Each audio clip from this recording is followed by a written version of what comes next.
Takže ahojte, pozdravujeme všetkých svojich priateľov, známych i neznámych, pre tých, pre ktorých sme neznámi. Ja sa volám Alena, toto je môj syn Ivanko.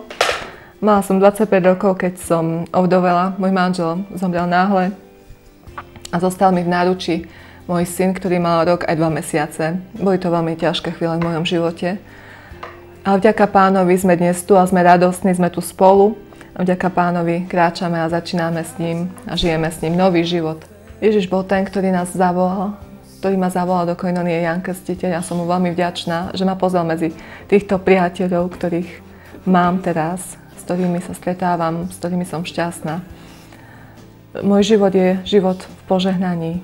Vďaka tomu, že sa každý deň môžem stretávať s Ježišom na osobnej modlitbe. Osobná modlitba je spôsob modlitby s Božím slovom. Božie slovo je slovo, ktoré je živé. Božie slovo je Ježiš sám, ktorý sa prihovára do môjho srdca. Vždy, v každej chvíli a v každej situácii svojho dňa, svojho života môžem prísť k nemu. Môžem ho prosiť a k nemu volám z celého srdca. Ježiš je ten, ktorý mi stále odpovedá. Takže ďakujem Pánovi aj takýmto spôsobom za nový život, ktorý mi dal. Spôsobom modlitby, spôsobom, ktorý ma naplňa, vďaka ktorému som šťastná.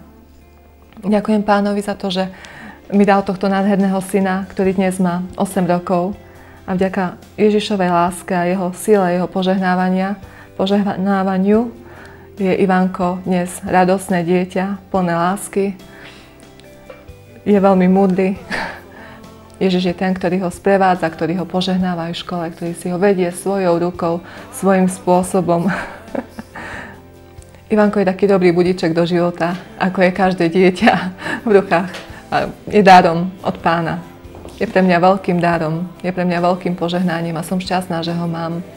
Som šťastná, že Ježiš mi dal nový život. Aj keď mi zobral manžela, dal mi život, dal mi nových brátov a sestry, ktorí ma milujú, ktorí ma prijímajú a vďaka ktorým som milovaná a prijímaná, vďaka ktorým som šťastná.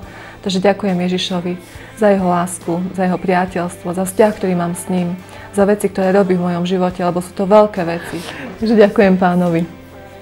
A za všetky veci, ktoré má pre mňa pripravené, ktoré sú ešte v skrytosti, ktoré nepoznám, za plán, ktorý má s nami, so mnou aj s mojim dieťaťom. Takže ešte raz ďakujem ti Ježiš a ďakujem ti Koinonia, že ťa mám.